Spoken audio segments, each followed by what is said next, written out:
బగ్గుమంటున్న ఎండలు దక్షిణ తెలంగాణ విద్యుత్ పంపిణీ సంస్థకు భారీ ఆదాయాన్ని తెచ్చిపెట్టాయి. ఈ ఏడాది వేసవిలో అధిక ఉష్ణోగ్రతలతో రాష్ట్ర వ్యాప్తంగా విద్యుత్ వినియోగం పెరిగిపోయింది. ముఖ్యంగా గ్రేటర్ హైదరాబాద్ పరిధిలో ఇళ్లల్లో ఏసీలు, కూలర్లు, ఫ్రిడ్జ్లు, ఫ్యాన్ల వినియోగం అధికమైంది. దీంతో గత ఏడాది ఏప్రిల్తో పోలిస్తే ఈసారి 216 కోట్ల రూపాయలకు పైగా బిల్లులు సమకూరాయని తెలిపారు అధికారులు.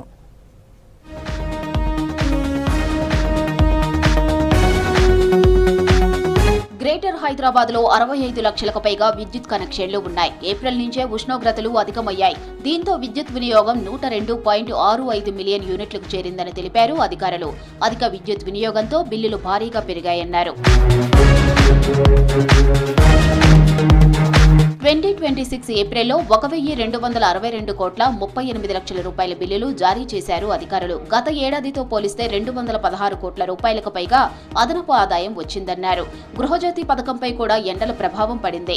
200 యూనిట్లలోపు విద్యుత్ వినియోగించే కుటుంబాలకు ఉచిత విద్యుత్ అందిస్తున్న ఈ పథకానికి గతంలో లక్షలాది మంది అర్హులయ్యారు. కానీ ఈసారి ఎండల కారణంగా విద్యుత్ వినియోగం పెరగడంతో అనేక కుటుంబాలు 200 యూనిట్ల పరిమితిని దాటిపోయాయని తెలిపారు అధికారులు.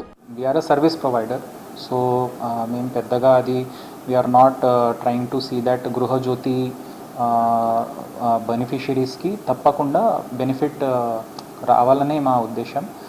కానీ ఎక్కడైనా కన్జ్యూమర్స్ 200 యూనిట్స్ దాటుతున్నారంటే ఆటోమేటిక్గా మా సిస్టంలో అది క్యాచ్ అవుతుంది. సో దానికి ఛార్జెస్ పడతాయి. సో అట్లా కొంత అది చేంజ్ వచ్చింది. But we also want to see that supply interruptions అయితే ఎక్కడ కూడా జరగకుండా మేము అది ప్రయత్నం మాది ఉంటుంది.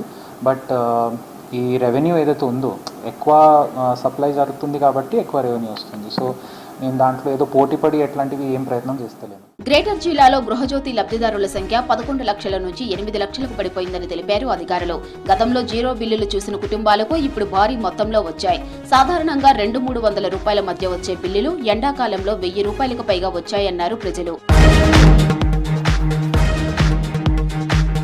ఎండాకాలంలో అధిక విద్యుత్ వినియోగంతో మధ్యతరగతి కుటుంబాలపై భారం పడుతుందంటున్నారు ప్రజలు. అధిక ఉష్ణోగ్రతలతో రానున్న రోజుల్లో విద్యుత్ వినియోగం మరింత పెరిగే అవకాశం ఉందని అంచనా వేస్తున్నారు అధికారులు.